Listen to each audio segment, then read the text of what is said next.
Hey friends, welcome back. Today I have a very special video. This is a video I have been announcing for a while, and it is about my 5-year journal made by me for me. Yay! Okay, I have been working on this project since February, I think, and yeah, it took me forever to finish for 2 reasons. I wasn't super consistent with it because the one I was very fast, the one I tried to be very quick with was the current one. This one I finished it in, I think, 2-3 days, and I have been already writing in this, so I didn't really feel a hurry to finish the other ones because I still have another month to work with the first book. And the second reason is I think I did it the most complicated way possible, and I will get back to that in a moment. But before we dive in, make sure you subscribe and hit the bell so you can get notifications when I upload new content. I make videos on planning, journaling, stationery, art, and creativity. So let's get to it.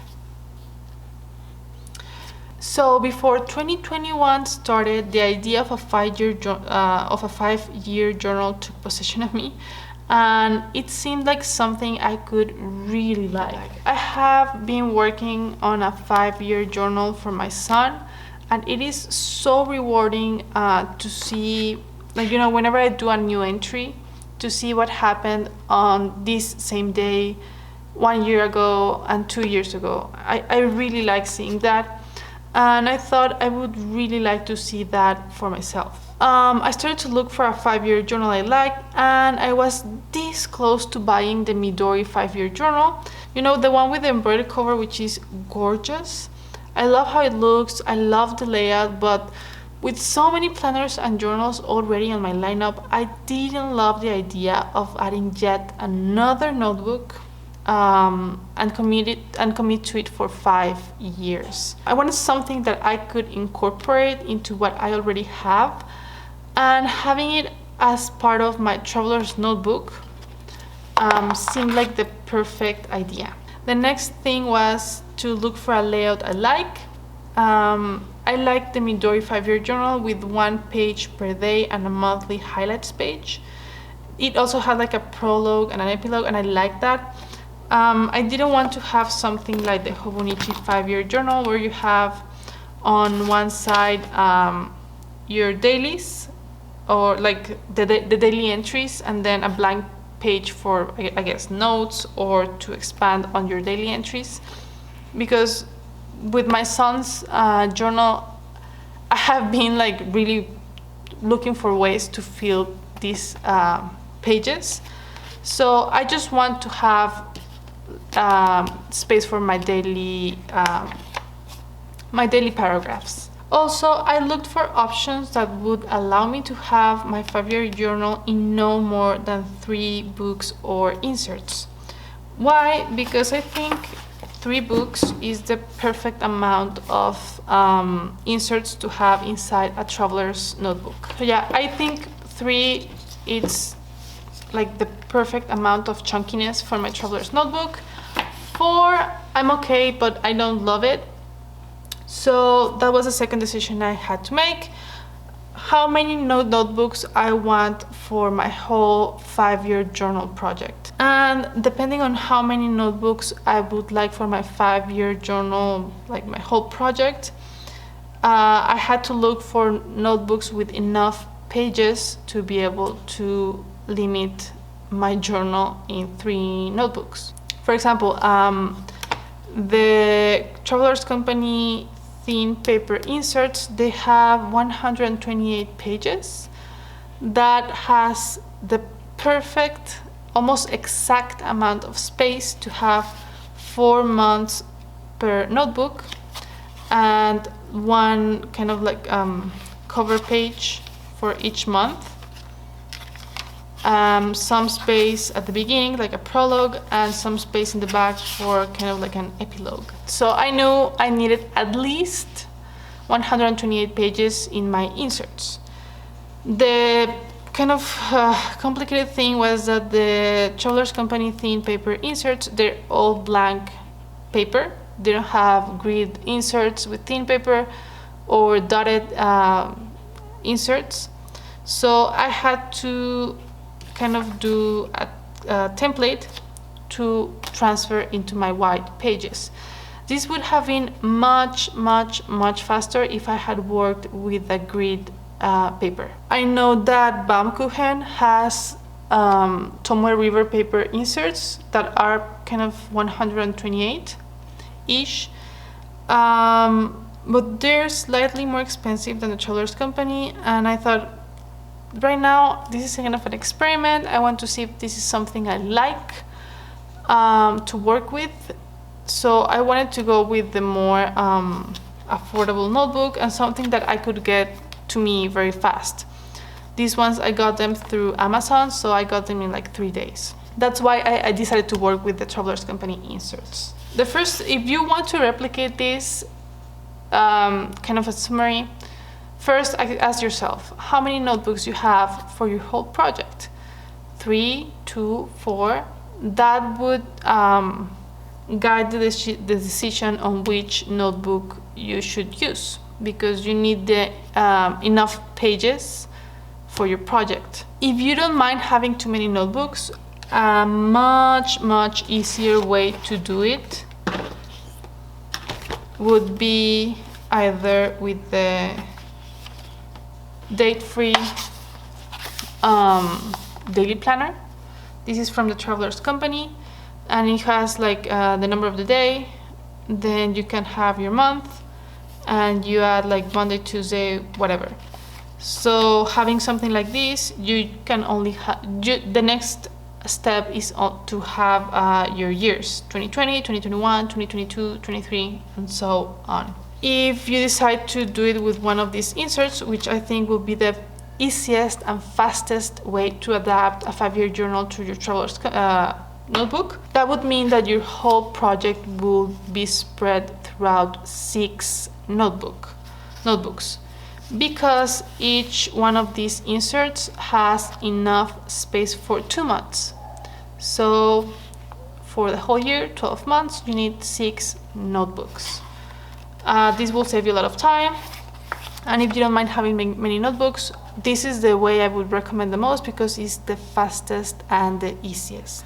And if you want to limit your project to 3 or 4 notebooks, keep in mind that the Traveler's Company inserts, all of them except of the thin paper notebooks, have around 60 pages. That's also about 2 months per notebook. So final project, 6 notebooks. If you don't mind that, if you don't care about the chunkiness of your project, that gives you more options. And if you don't care about having many notebooks, that also gives you more options. Okay, next. If you're committed to making your own 5-year journal in a traveler's notebook kind of way, the easiest way will be to look for inserts with some kind of grid. That will save you a lot of time. If you can't, the best way to do, I think the easiest way to do it is to make your own kind of layout with a grid page. This is also from a Traveler's Company insert. And this one is inspired on the 5-year journal from Midori that has on top just very simple the date, like January 1st. The Midori one has on the side 202 and then you add the last digit, so it's kind of date free. But I wanted to have preset dates. Why? Because that kind of pushes me to be more consistent with my entries. So that also made my project take longer. Another way to make this faster would be to either have a blank page and just have, like, you know, free space to do your daily entries however long you want to make them. If you want to have some kind of allotted space for each year, you can just limit yourself to having the lines and no dates, and just add the date as, you know, the years come by. So you can have January 1st and then a blank space, and on 2021 you will have your entry, 2020, like, don't have your preset years. That will also make it faster because you will do it each day as you move forward. For me, I think I wanted to see a finished thing, like see the whole thing. That went in line to kind of having something that inspired me. If you decide to have preset years on each page, again, the fastest and quickest way to do it will be with how you call this, a stamp. But the one I have, I don't like how it looks, and I was not going to buy another one just for this. You can also use stickers, but consider that you're going to have stickers on both sides of each page, and that will make your notebooks quite chunkier. Okay, so once I had my layout, I just placed it on the other side of the page. Because this is thin paper, it was very easy to see, so I just did my lines, and with a stencil I did the years. Another tip, very important if you work with thin paper or some kind of Tomoe River paper. This kind of paper takes a long time for fountain pen and gel pens to dry. I used February kind of like as an experiment month, and it looks very messy because I played around with different pens. This is the pen I liked the most. This is a gel pen. I think the shade of gray is beautiful, but I had to wait a solid 10 to 15 minutes for each page to dry. I could have blotting paper, but for something like if I wanted to keep working on the other side, sometimes it moved, sometimes it made a mess, sometimes it didn't. I don't know, it wasn't the most practical way to do it. So keep in mind the kind of pens you use for your project.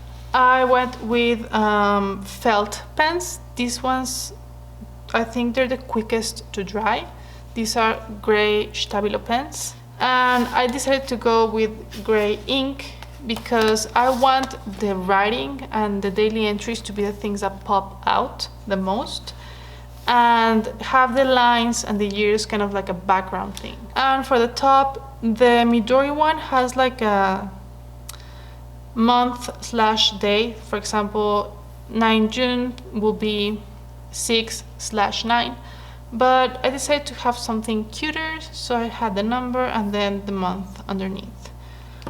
For that I used a brush pen for the number and this micron for the name of the month.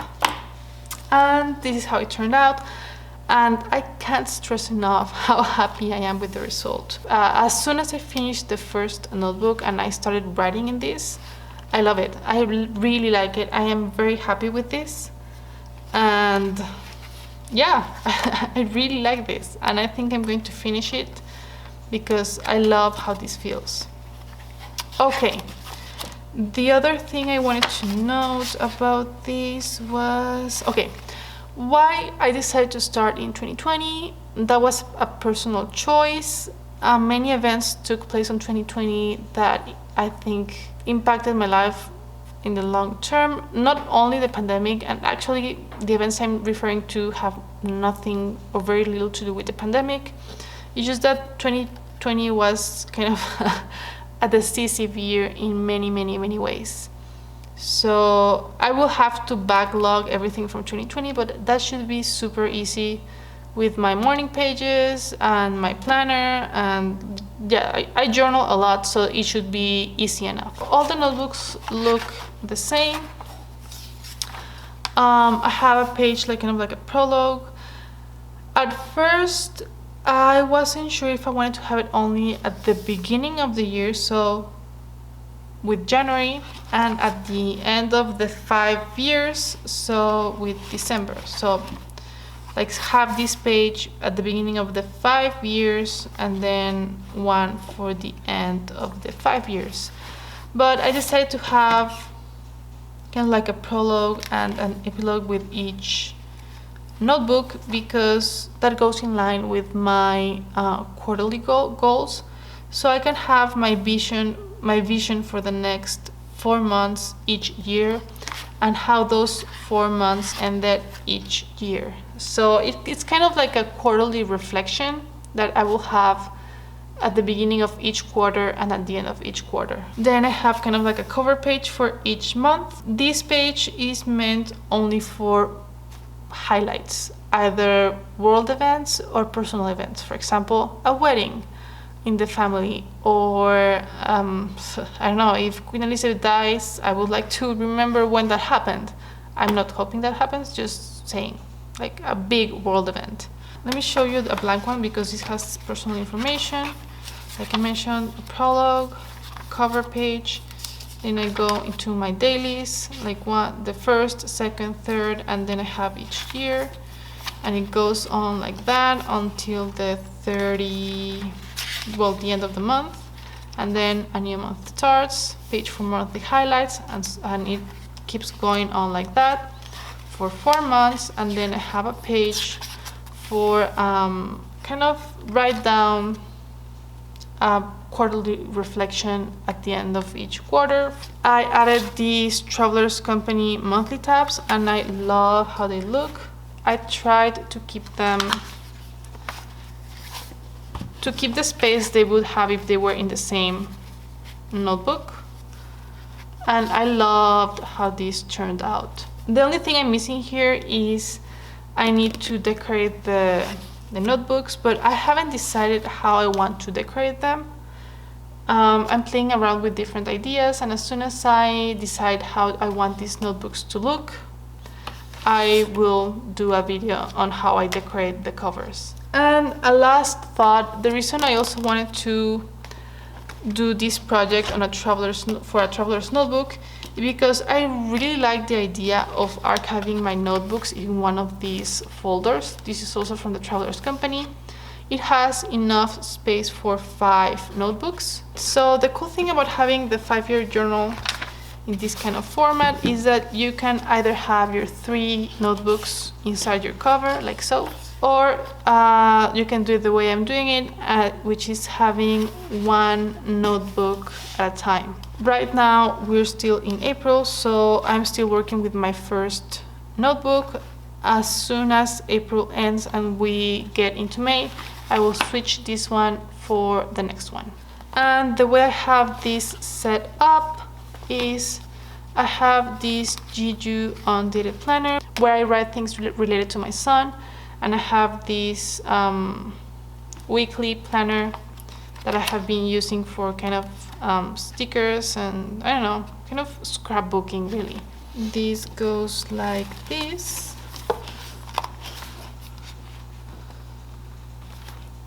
And I keep my 5-year journal insert in the middle. And this goes to the corresponding date. And it looks like this. So like I mentioned, when May begins, I will switch only this one for the next one. And the other 2, I keep them archived in this folder where I have the things I'm working with during this year.